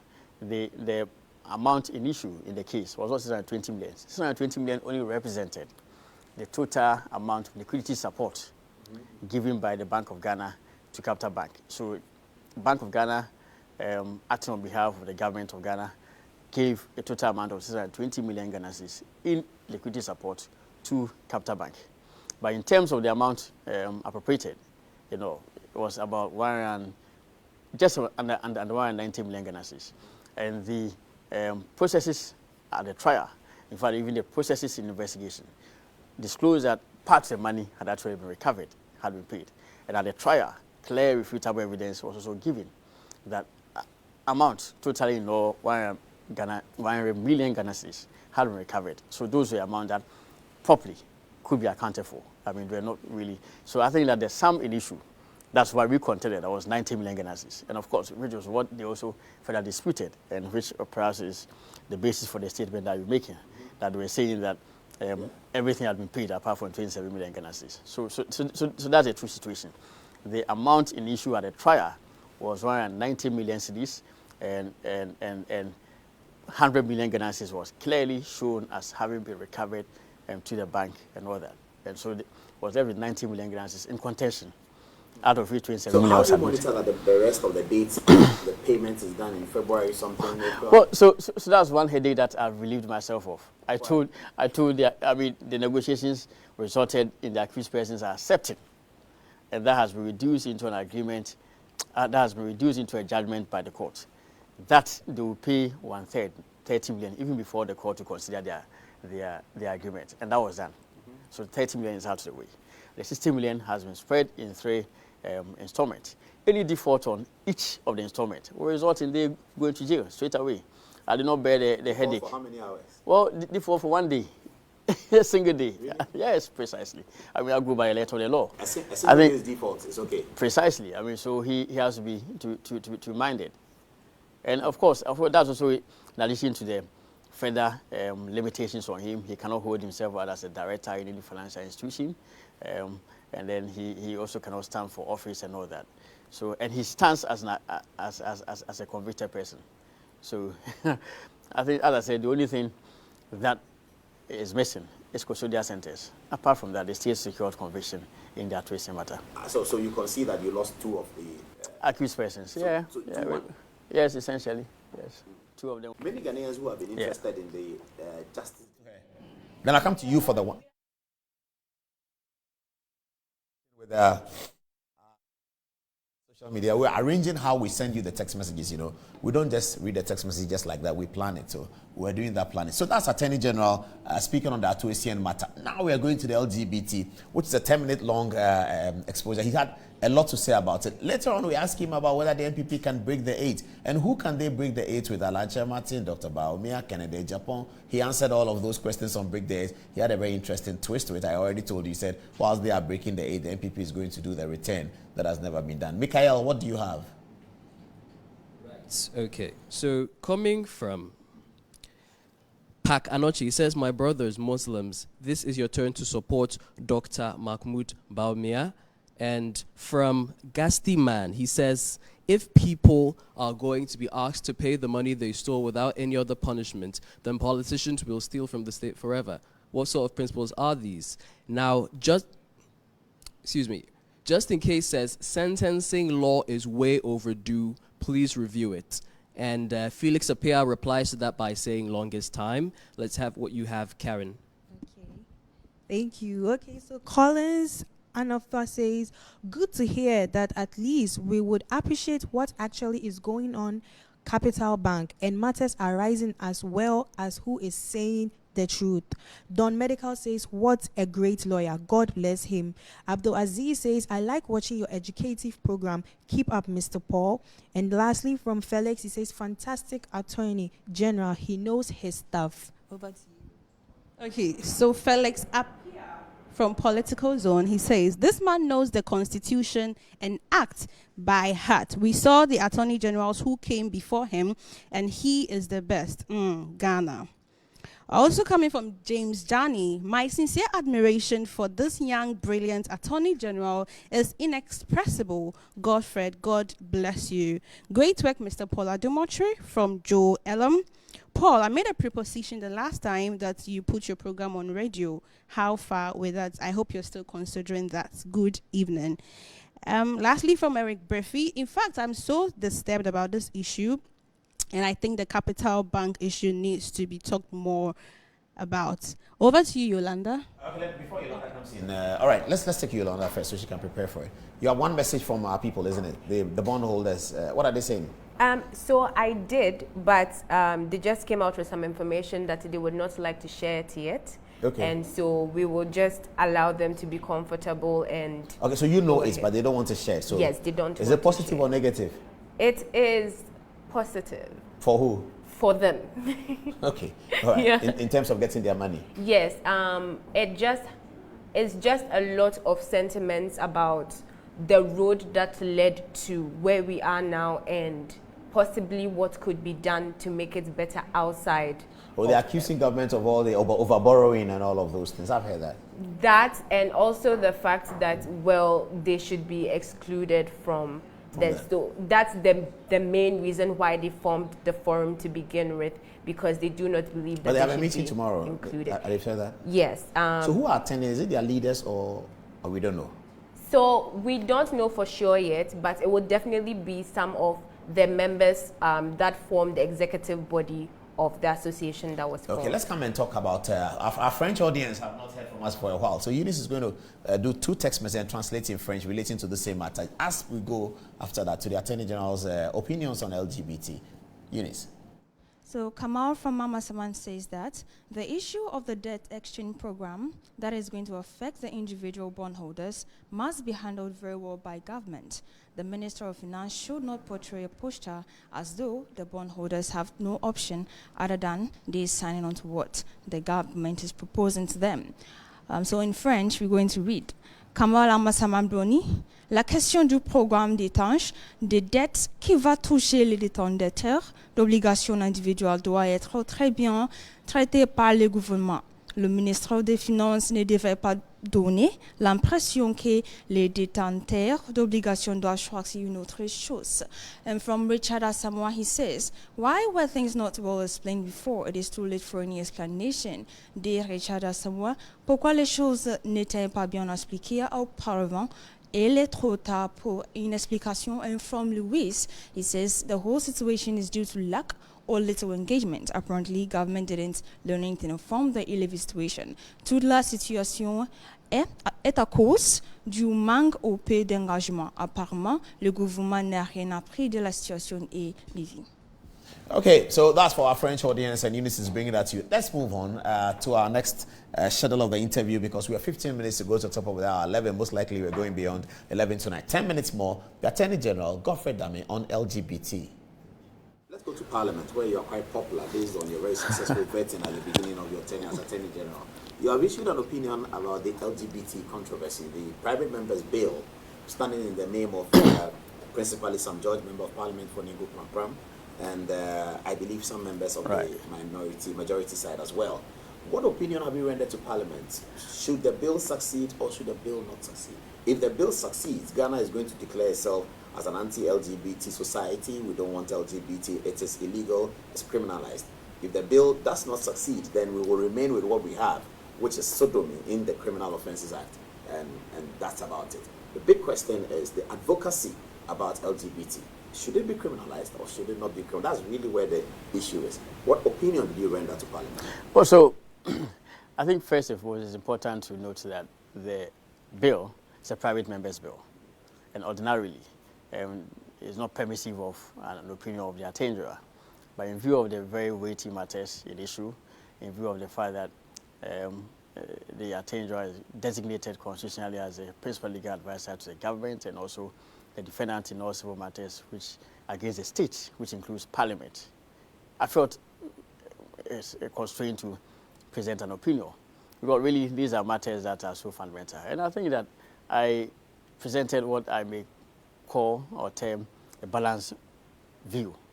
My balanced view was on account of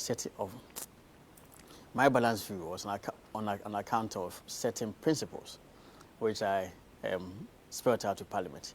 The first principle is that yes, Parliament has the power to legislate, but that power of legislation is subject to, as I said earlier on, certain constraints placed by the Constitution. So Article 108 of the Constitution places a restriction on the power of Parliament to pass a law which borders on of a financial nature, which also requires the state to assist financially. And I see this law as requiring some financial contribution by the state for its implementation. Really? Yes, because there's this requirement for the state to provide the prison for such convicts, for also this requirement for the state to also contribute to the rehabilitation of persons suffering from such impairment and all. And by the dictates of Article 108 of the Constitution, such a bill ought to emanate from the executive, yes, on the authority of the president. So that is one. So apart from that, is it really driving the bill to a coup? No. I think I also recognize that first. Secondly, I mean the government or the state. Sorry, the state is empowered to enact legislation which will regulate family rights, adoption, marriage, succession, and whatever. And to that extent, this bill is not necessarily unconstitutional. That the state is empowered to enact legislation which will... But this is a private member's bill. Is it considered within the context of state? Yeah, because... Parliament is state. Yeah, Parliament is a state. And indeed, a bill affects everybody, whether it's private member or originated by the executive. It affects everybody. And so... the point I made is that, yes, the state is empowered under Article 26 of the Constitution to enact legislation which will affect family matters and law. And therefore, if the state is enacting laws which will protect children against certain content deemed immoral, it's actually not unconstitutional. Because Article 26 talks about the state enacting laws to protect children from physical and moral hazards. So that can be suited within the constitutional context. But such a law, whatever it is also subject to Article 12, Clause 2 of the Constitution.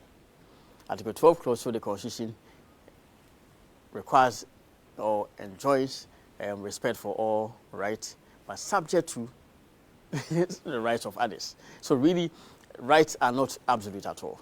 Recognizes that rights in themselves can be curtailed on account of. And as such, another right, Article 17, Clause 1, which I've alluded earlier on to, is equality before the law.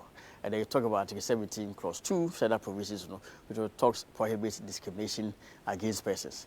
And then also you have regard to other provisions of the Constitution, which border on freedom of expression. Article 21 borders on freedom of expression, freedom of thought, freedom of conscience, and belief. And I also hold the view that indeed the effects of the law also repeat the existing law. Parts of the existing law are repeated in this bill. So I think that there's the prohibition on sodomy. Clearly, sodomy is prohibited. Yes. Advocacy about the rights of LGBT is really where the matter is. You don't seem to say that is right or wrong. No, I have a view on that. So yes. Again, if you situate it within the context of the constitutional provisions which prohibit or which empower the state to enact legislation which protects children and other persons against moral and physical hazards, then the law may not be unconstitutional. Yeah. Yes, but so So apart from that, So in your opinion, are you saying go ahead or don't go ahead? So my opinion is that if Parliament wants to enact a law, first of all, they must be mindful of the effect on the existing law. Secondly, they also have to be mindful of the limitations imposed by Article 108 of the Constitution. And so the effect is that it presents a balanced view. I'm yet to appeal for the committee to actually argue the effect of it. Yeah. And so I would think that the law in its current form is good enough. No, may suffer some constitutional challenges. And therefore, the bill in its current form. The bill in its may suffer some constitutional challenges. Yes. So that's the view that. So if I go to court now and take out a writ, if I take out a civil writ at the Supreme Court against the Attorney General on the LGBT, would you present a defense to say that bill is good or bill is bad? No, so it depends on the specific provision that is sought to be struck down as unconstitutional, because you cannot go the provision that a private member's bill cannot impose a financial burden on government. I've expressed a view on that already. Yeah, but I'm saying that other parts of the bill are also not unconstitutional. There are parts of the bill which are constitutional. Do you think the bill should be rewritten? Yeah, I think, yes, it has to be rewritten. Rewritten has to be reviewed and all. Apart from that, I think that, because really, as I say, there's a prohibition on sodomy. You cannot, and I think I also made a point that clearly, yes, I am really seriously anti-gay. That's the point. That you as an individual, yes, you're anti-gay. Yes, 100%. Because of your Christian values. 100%. Yes. So you're anti-lesbians, gay, yes, bisexual, transgender. Yes. I had the opportunity to express it on some program that I did in Oxford 206. If your brother or your brother's child, touch wood, I have to say because you're against it. If your sister's child shows signs of lesbian, gay, bisexual and transgender, you will be against the person? Yeah, I think that it's abominable. I mean, my view, that's personal view. Christian view? Is it Christian view? Is cultural, historical? Christian, moral, cultural, however you want to term it. And I would actually make a conscious effort to rid the person of such a situation. But you will not beat up the person? No, definitely not. So that's the view I also expressed in the bill. And generally, there's also prohibition by the laws of Ghana against torture and violence. Violence and all. So you cannot subject a person, whether the person is gay or not, to any form of cruel or violent. So if you get down the office today and there's a crowd of maybe 200 holding their LGBT colors and demonstrating, they're expressing advocacy, and you are to the Attorney General, these are the things that you should ban in Ghana. Is it to be banned or is it to be allowed? I think, so that's actually quite a difficult question to answer, because you see, as I indicated, the Constitution also recognizes freedom of expression, freedom of thought, freedom of conscience and belief. Okay, hold on. That's why I had a problem with parts of the bill. Yeah, I get it. Which actually suggests that all persons have a duty to promote Ghanaian culture. I understand. No person. Hold on. So two sets of people demonstrating here. One with LGBT flag and talking about gay, lesbian, and all that. And then another, the other side of the road with a flag says Jesus is Lord. Yes. You are saying that they hold the same right under the Constitution. No, but you cannot promote advocacy in respect of something that's prohibited or criminally prohibited by the laws of Ghana. You cannot advocate the commission of a crime. So you cannot advocate that, well, it should be free for any lawyer here to take anybody's book or iPad or it's not possible. Oh, I get it. So the advocacy must be based on something that is legal. Legal. Advocacy must be based on something so that you is can't advocate on something that is currently illegal in our laws. Yes, as far as I'm concerned. Is transgender illegal in our laws? So what is transgender? Because all this transgender is I feel that I'm in a woman's body, so I want to be a woman. So I go to surgery and they enhance my female features. I would think there is some sickness that you have to be rid of. Bisexual. Bisexual is which one? I like men and I also like women. No, but that's criminal, because you cannot be a man and have sexual relations with.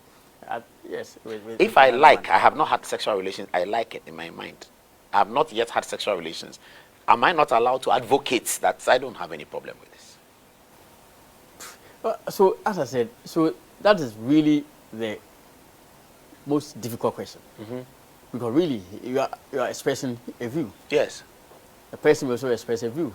So just as you are permitted to express your views on Christianity and all, another person should be permitted to express his views on Islam and perhaps promote that kind of thing. So really, it is quite, so it depends on how the issues are formulated in the civil action in the Supreme Court. And I will answer. Now, trust me. We'll be looking forward to your appearance in Parliament. We'll be looking forward to your appearance in Parliament and see how it goes.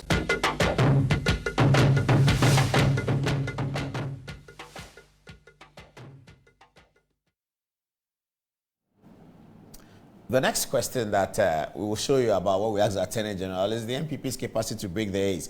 I have to apologize for poor sound quality and aspects of the video. I really am sincerely sorry about that. I'm just happy that a lot of the sound quality is my sound and not the guest sound.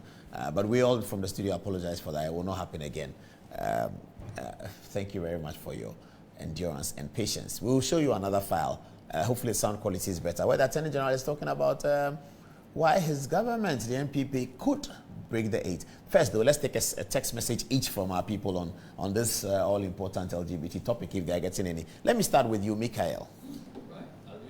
Says, Paul, the issue of the LGBTQ is a non-starter. How can a woman fall in love with a colleague woman or a man fall in love with a man? The worrying thing is that some clergymen are also in support of this satanic thing in the name of human rights. Paul, I'm happy that LGBTQ cannot be practiced in the Islamic community because our almighty Holy Quran has vehemently forbidden us. So alhamdulillah for that. Alidu from UW, and the response to this is from Collins Apia Jr. It says, simpliciter. If we can get men to be bold like the Attorney General just did, Ghana will be saved. Now let's hear from you, Antoinette. Okay, so this is coming from Solomon Johnson. He says, this is deep. Just in case says, what an intelligent Attorney General we have here in Ghana. Also coming from Shaxton Thompson, he says, good evening, Paul. Great man he is, on point for answering all questions perfectly. This young Attorney General really understands the law. Please, there is an issue which is not bringing serious problems to our chieftaincy sector. Please, is chief fisherman or a leader of fishermen a chief as well?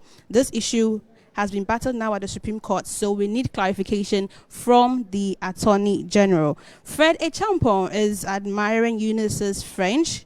He says the French sounds nice, so Eunice have to be on Radio France Palm. Alhaj Bob Sidi, one of the best attorney generals of our time, very vibrant, knowledgeable, factual, and know his staff very well.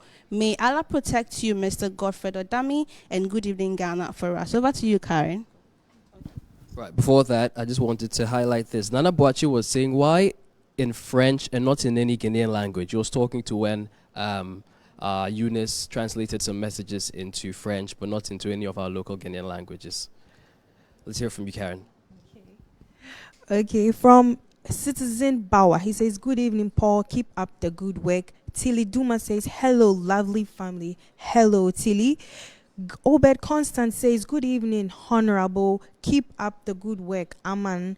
And then lastly from Solomon Jason says, smart AG. Over to you, Yolanda. Yes, over to you, Yolanda. Okay, so on my end, what we get is from Akoto Emmanuel Ado, who says, writing from Columbus, Ohio, please, the law courts take long time to finish one case. Come to the U.S. Homicide cases are finished in no time. Look at what the sexy Don Don and the police are doing. And then on to other things, we get a ride down memory lane from Kwabna Entry Busiako, who says, the NPP fixed Rollins mess, fixed cash and carry in the health sector, introduce free education at the basic level. Remember, the economy Rollins took over in 1981 was far better than he handed over in 2001. The NPP handed over a better economy with oil, NHIS, free education at the basic level in 2009. The NPP under Nana Akufo-Addo in its first term fixed doomsaw the volatile economy, exited the IMF, introduced free SHS, fixed salary areas of public workers, fixed job freeze, fixed the teacher and nurses teaching allowance, fixed the banking crisis. Show me what the NDC has ever fixed before. Thank you. Okay, so that's political, so we are not there yet. We have to go on now to the political questions we asked the Attorney General, and we are being signaled that our time is running. If the video We have 5 more minutes. Okay, so they've given us 5 more minutes. Hopefully, we'll be able to cover that video. A lot of messages are coming in with commendation for our guest, the Attorney General, and some of them are also commenting our program. Thank you very much for staying tuned and watching. Okay, here's the Attorney General on the political questions. I ask him that, will your party break the 8? So, will it be easier to break the 8 with Alhaji Bawumia, Alan Chemate, Kennedy Japan, Kwabene Japan, or Godfred Dame? I think which one would be easier to break? I think the MPP has always been in a better position to break the 8. And indeed, in 2008, President Akufo-Addo nearly broke the 8 for the MPP. The very first round of the elections, Akufo-Addo was a victor, was he not? He was, yeah. He was the clear leader, no. It was the second round that somehow he was upset. So we have always stood the chance of breaking the 8. And I think that now, we still, on account of the human resources at our disposal, on account of the record of the government, indeed, we stand the better chance to break the 8. And so, breaking the 8, yes, of course, has not been done before. But so is the return of a former president to power. That has also not been done before. Has not been done before. So we go into the 20... So both are breaking something. You want to break the 8, they want to institute a former president's return to power. No, they want to reignite the past. Reignite the past, yes. That's how you call it. Yes, and I think that the people of Ghana will reject it with all with every ability that they can command. And indeed, but the MPP government right now is struggling over the last 1 year. It's been struggling. Well, so hold on. So I come to that. So, what is the NDC delivering right now? You look An alternative. You look at the recent election conducted by them of their national executives, an assembly of the old stock. Johnson Asili. These are old names, tried, tested, perhaps dead, beaten already. They're all there. I mean, look at Asili Ketia, Fifi Kweti, all the old names. Even in terms of the national organizer, is it the general secretary? No, that's Fifi Kweti again. So, really, I do not see anything new at all. If at all, what the MPP confront now is an assembly of a crop of old people that they are familiar with, and therefore know how to beat them. Now, none of these people that you have mentioned, Alan Chematin, Dr. Bawumia, Kennedy Japan, has ever been in the saddle. President Mahama has been in the saddle. So we know what is made of. We know what his record is. I can point to developments in this office, and I can show a clear improvement on the record of this government as opposed to the NDC. Before, in this government, between 2017 and 2023, in terms of even the stock of vehicles available to this ministry, we have delivered more than half of the total number. My predecessor, Madam Gwekufu, delivered 27 vehicles. Last year, 2022, on account of the support of the Minister of Finance, the President's decision and Cabinet, I delivered 91 vehicles. Oh, 91 is significant. 91 vehicles. Almost 100. 91 vehicles. The Law Reform Commission had only one vehicle, which is acquired way back in 1997. Legal Aid had only about 3 or 4 vehicles, the last of which was acquired in 2012. Other offices, so I used 91 vehicles. I doubled the stock of vehicles available to each agency and each regional office. Let's talk about the Law House project. We can talk about the human resource development. The Law House project. Yes, even before we come to the Law House, talking about it, because that's actually what is important, the human resource development of the office. Again, boosted it immeasurably. Last year, 70 attorneys were recruited. The year before, 2021, another 70 were recruited. Madam Gwekufu's time, another 60 or 70 were also recruited. So really, in terms of boosting the personnel, so within the 6 years, you recruited over 100 lawyers. That's it. And this year, I hope that the Minister of Finance will not meet me with a response of the embargo on recruitment. I have actually applied for financial clearance to recruit about 50 or 60 more attorneys. And we did it because really... Are you training some of them abroad? Are you doing Yes, we are. I mean, we recently, as a result of a collaboration that I sought to strike with Georgetown University, very prestigious university in America, 5 attorneys from Ghana are pursuing their Masters of Law degree. 3 of them from Ghana, 3 of them from the Ministry of Justice, 2 of them from the private sector. And this is a collaboration to be engaging for the next 5 years. So Georgetown University is paying for half of their cost of studies and all that, and Ghana government is also paying for half of the cost and all. That includes stipends and all. But these are practical benefits. Apart from that, almost every month, there's regular training of attorneys as a result of collaboration between this ministry and law firm, prestigious law firms abroad. You can mention them, Hogan Lovers and White and Case and other. So you are boosting this office? Boosting the human resource capacity and all that. And that's. Then Let's you talk about the law house. Yeah. Yes, What's going to happen? As the law house, yes, is actually designated as a new office for the office space for the office of Otchere. It's a project that was commenced remarkably by the president, Godfred, when he was at Otchere. Oh, that's a long time ago. A long time ago, in 2001. Oh, wow. Yes, and it's not been completed. Actual construction started in 2003. By the time I assumed office as Otchere in 2001, it was only at about 35% complete. It was only 35% complete. That's a record by ASL, which is a consultant for the project. Somehow, since I came, I've ensured that there's been an earnest construction of the project is going on, and I'm sure by the grace of God, within about 6 months or so, the law house will be done. The contractors assure us that they can finish less, but I think that, well, let's give or take maybe 6 months or even by the end of the year, it will be done. And this office will move into the law house. And so from a stage where it was 35% complete when I assumed office, will be done. And yeah, so these are development, and I'm saying that this kind of development cuts across every ministries. Every ministry has such a story. So you can see the effect, practical effect of the work of President Godfred. And that could break the 8? 100%, because you don't break the 8 on account of nothing.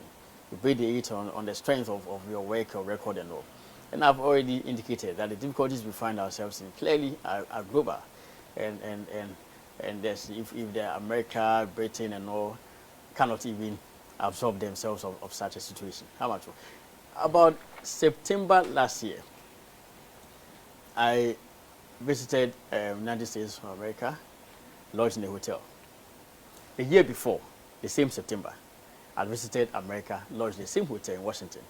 That's actually when I brokered the Georgetown deal. I went to the president to the UN conference and I said, oh, I have this Georgetown scholarship to broker. He was also going to Washington. I said, oh, okay, I'll tag along. So we went to Washington. And the president was starting the train. I was just starting the train together with him and all that. And can you believe that the rate that we paid for the room, same category of room, had more than doubled? By the next year? By the next year. It was about 3 times. Prices are shot up that much? Shot up. And just last week, I'm watching the news headlines on CNN, the price of milk, commodities going up and all that. And of course, even now, there's actually an apprehension of fuel shortage and shortage of, difficulties with electricity and all that. So I think that perhaps we have been a little bit not too, we have defaulted a little bit in terms of our communication. I think it's an area that clearly... As a government and as a government, as a party, I think we have defaulted in conveying to the people the situation and making them accept and understand the actual causes. And so we find NDC people whose record, with all respect, is no better, shouting on radio about mismanagement and all that. But we saw the proceedings in Parliament with respect to the Kenneth Frater censure matter, which allegation of mismanagement could they establish? I don't think any at all. Okay, finally, Cabinet reshuffle is in the offing. Maybe announced the next hour. Are you confident that you will not be leaving this ministry for another ministry? Well, I serve at the behest with the pleasure of the president, and therefore, in this office, of course, my destiny or my fate is in the hands of the president. Of course, I'm confident that by the grace of God, and I count to the work that I have done and continue to do. I do not expect any shock. Do you fancy another ministry? Well, you the media are talking about collapse of ministries. Yes. Perhaps you add attention to the industry and finance. Industry and finance, that's too big. But that's what you're asking for. That's too big. That's what you guys are asking too big. No, we're asking for fisheries and agri to come together. Attorney General and also Minister for Justice, Interior, Trade, Industry. No, Attorney General can combine with Interior. I think and then have the police respond to the Attorney General as well. I think that's actually the standard in the United States of America. The Department of Justice has jurisdiction over the Federal Bureau of Investigations, the FBI. The FBI, okay. So the FBI is part of the Justice Ministry, not the Interior Ministry. No, not at all. Okay. But indeed, the view is taken that the ultimate effect of the work of the FBI or other investigative agencies of state is prosecution.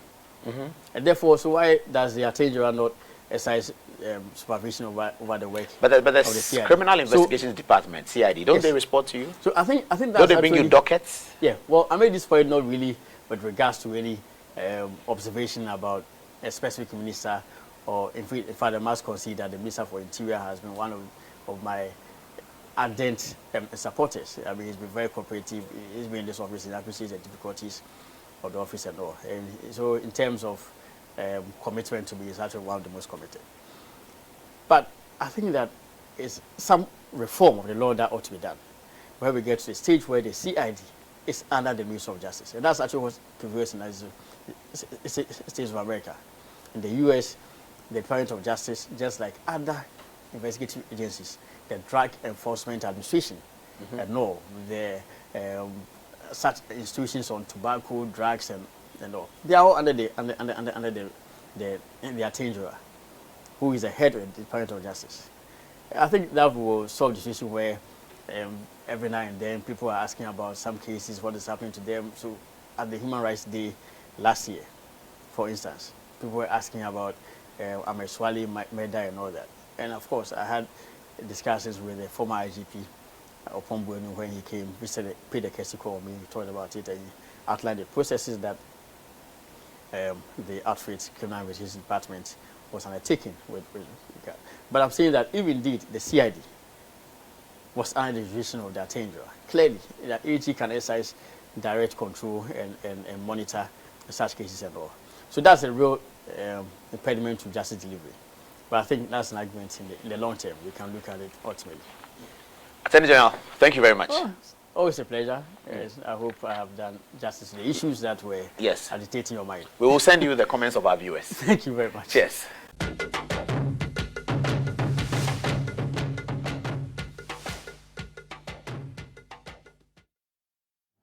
And yes, we will send the Attorney General the comments of you, our most cherished viewers. He said something else relating to constitutional amendment. We will not show it on TV. It will be on Good Evening Ghana at facebook.com.